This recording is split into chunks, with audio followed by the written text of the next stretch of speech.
isang mapagpalang gabi sa inyo lahat mga tol. So welcome back ulit sa ating YouTube channel. Sa lahat ng mga solid supporters natin dyan, mga silent viewers. So mega love shout out po sa inyo lahat mga tol. At mapagpalang gabi. So nandito tayo ngayon sa bahay tol, nagbabantay. Dahil may mga banta po sa atin na yung mga bandido ay pupunta ng mga bahay ng mga hunter upang lulusog. Kaya dito muna tayo sa bahay tol, pansamantala habang tayo ay nagpapahinga, nag-iipon ng lakas. So marami na po yung kaganapan na nangyayari at talagang napaka delikado na po yung sitwasyon. Ang lalo na pag nasa bundok mga tol ay talagang may mga taong humaharang talaga o mga alagad ng kadiliman. So tayo dito may mga nabalitaan tayo na hindi ka nais mga kasamahan natin na nabibihag. Kaya hindi ako magsasabi kung kailan ako aakyat, pero huwag niyong kalimutan tol na i-share itong video na ito para malaman din ng iba natin kasamahan. So huwag niyong kalimutan tol na i-share ang video na ito tol.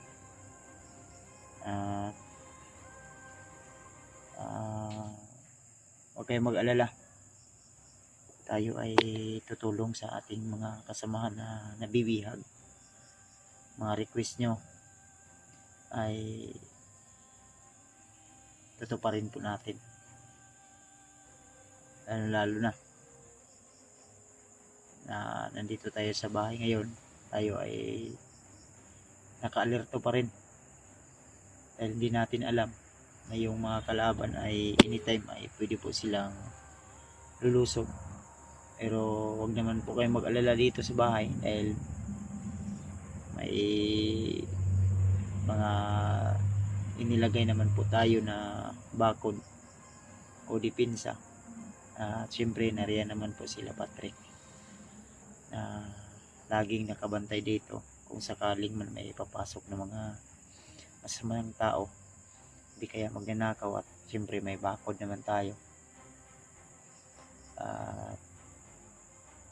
Nandiyan sila Patrick sa sa kubo na yan. Patrick! Yan sila Patrick dyan tol, na ganun pahinga habang ako ay dito nakabantay tol. Gising pa yan. At saka siya nga pala mga tol, si Bert Carlos ay nandito para sa bahay namin ngayon. Ay gumala po siya dahil tol, may binigay tayo sa kanya na mga sorpresa. At yun po ay galing kay Mami Bibot. So shoutout sa Mami Bibot, salamat po sa iyong kabaitan, sa iyong walang sawang pagsuporta at pagmamahal sa amin, lalo na sa Team Pogi. At siyempre shoutout na rin sa asawa ko, and shoutout sa babe. At sa kay Ninang Josephine Kelly, ayan, shoutout sa Ninang. Kay Ate Indy Daos, kay Ate Nadim, kay Ate Nida, shoutout sa Ate Nida. At kay Ate Jersey Ribas, kay Ate Heidi Gregorio, shoutout na rin.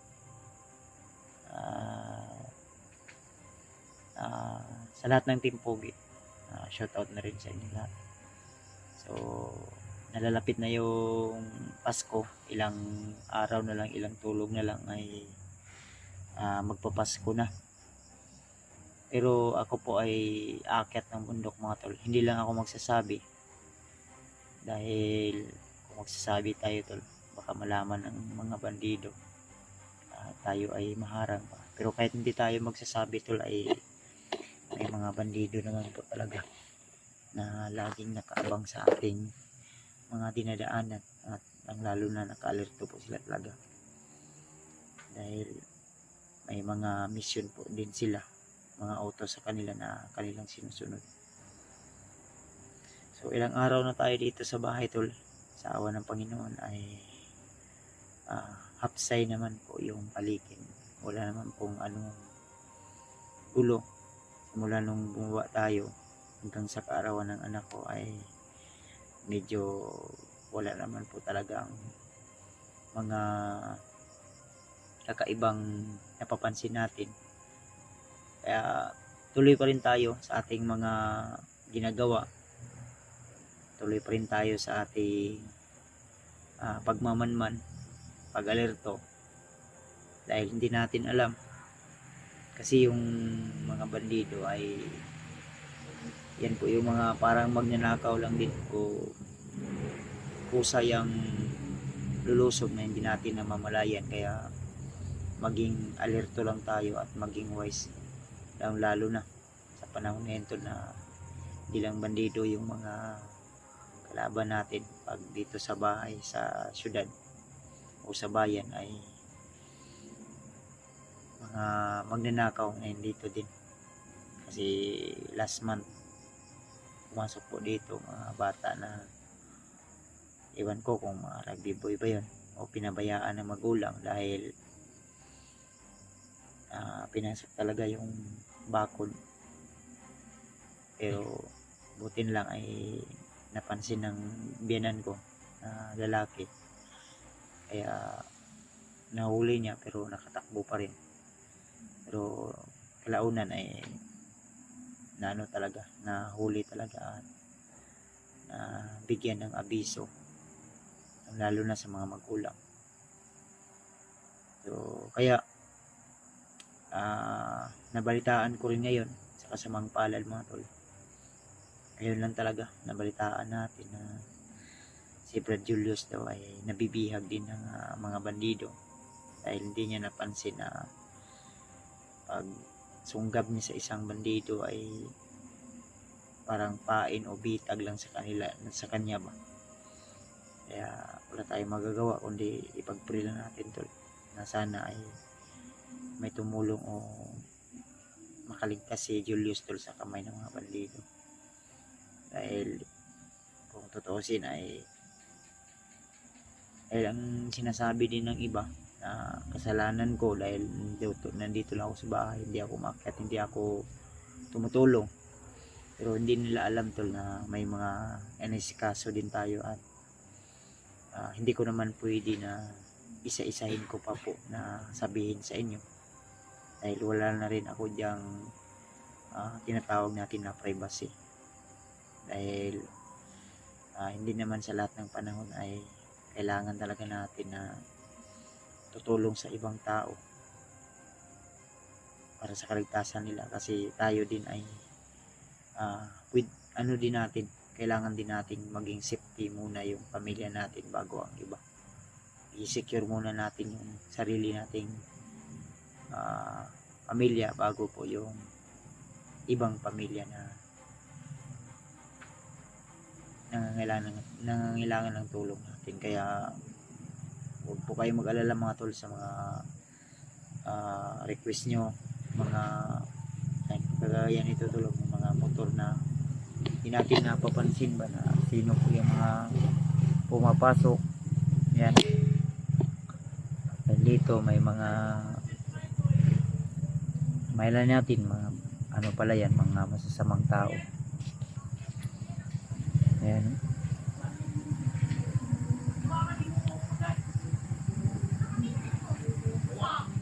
Ayan.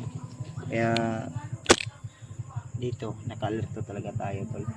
Mga kapitbahay natin yan na galing sa palengke at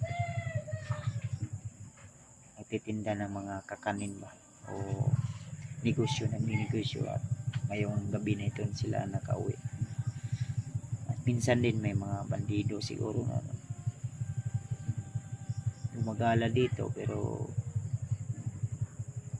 Kasi minsan tumatawag si Patrick sa akin na may nakamasi daw na hindi nila kilala.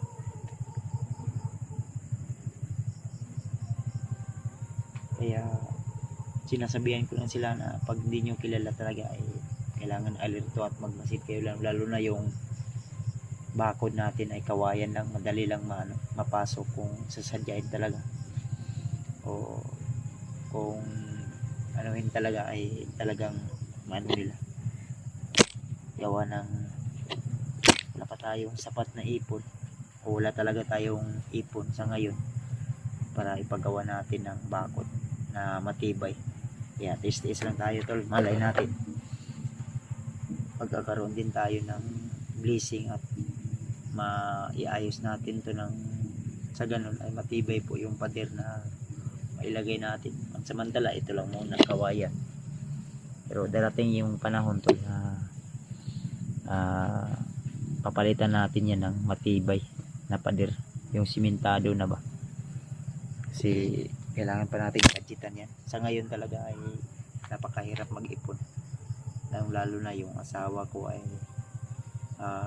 nagtitik pa ng review para makapag-exam sa kanyang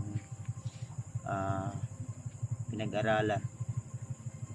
Malay natin pag mag-take na siya ng exam, pasa siya o one take lang, blessing na yun para magkaroon din siya ng trabaho. Kaya dahil yung trabaho ko ay yung sahod ko sa YouTube ay hindi talaga sapat na matustusan yung mga pangangailangan. Mabibili naman natin yung kailangan natin, pero minsan talaga ay hindi talaga sobra-sobra, kulang ganun, dahil lalo na yung anak ko ay maliit pa na kailangan pa ng gatas, diaper.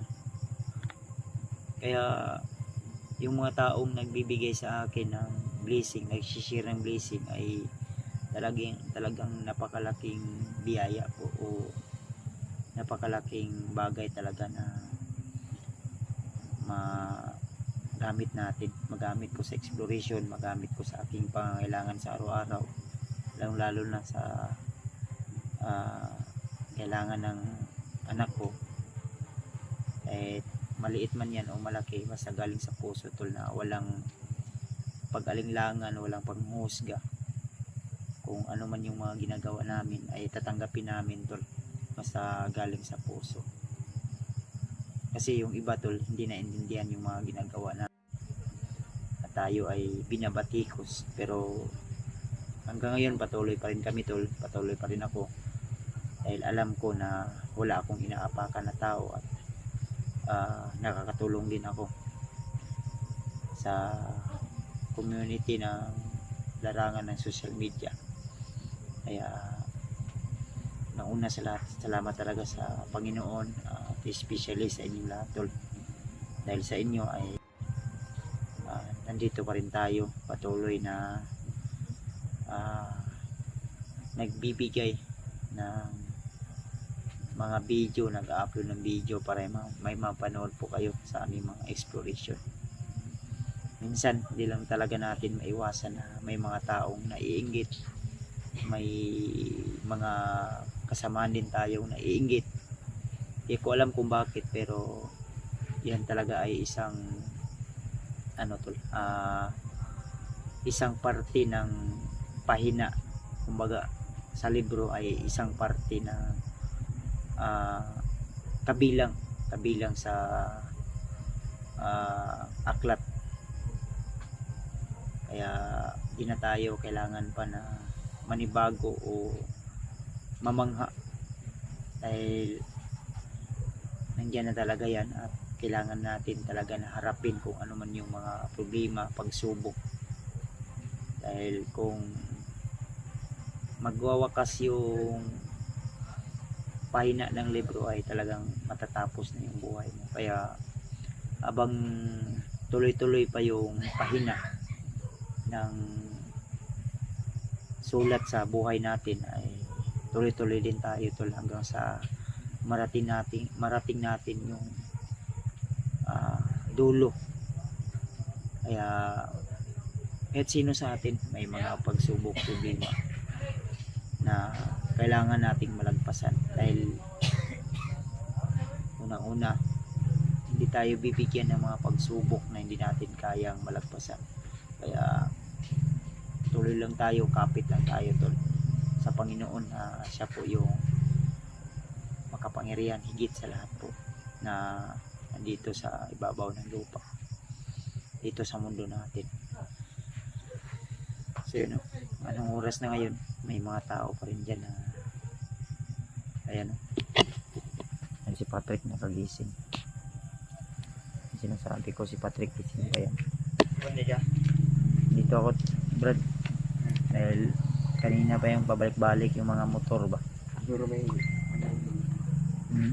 ano si Juan, hindi tulog na. Tulog na si Buddy dyan. Nandiyan si Buddy to. Si Juan. Yan sa loob sige. Yan lang si Buddy, ano, Buddy Carlos.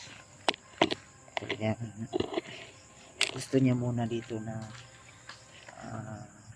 saan man tala na dito lang muna daw siya papahinga. Dahil habang nandito pa ako, pero kailangan natin talaga na si Brad Carlos ay pauwiin natin to sa kanila.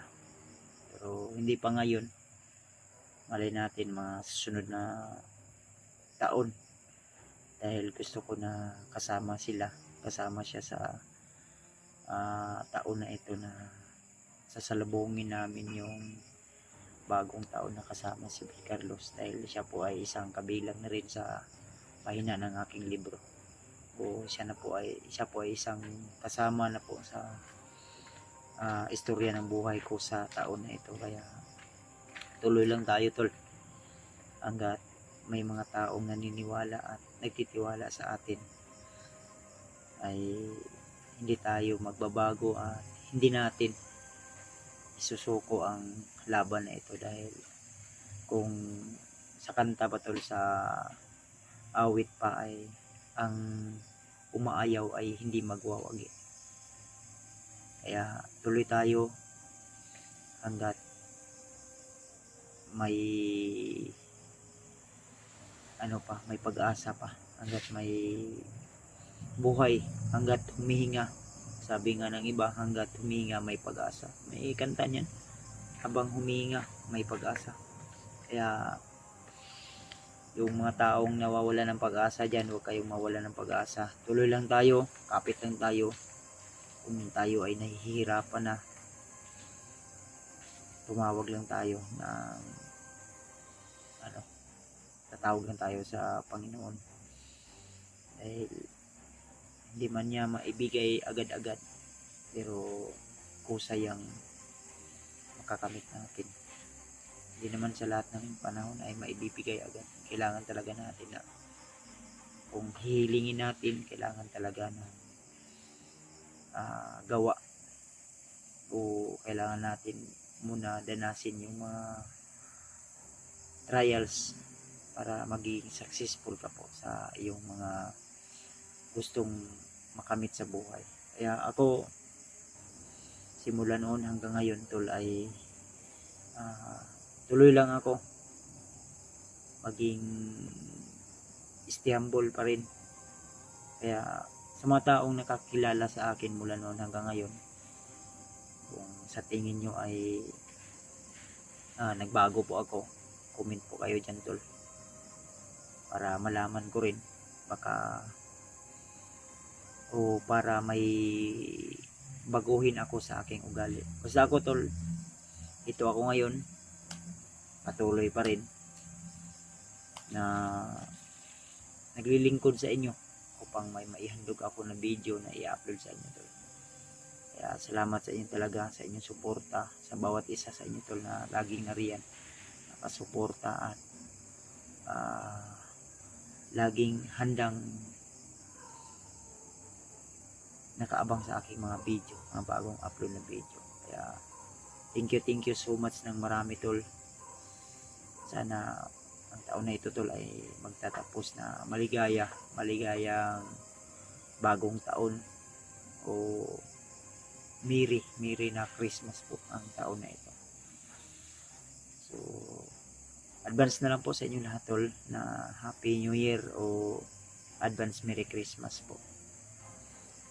So, ito lang muna siguro yung update natin sa gabi na ito, sa araw na ito. Abangan nyo na lang po yung mga susunod nating upload na video.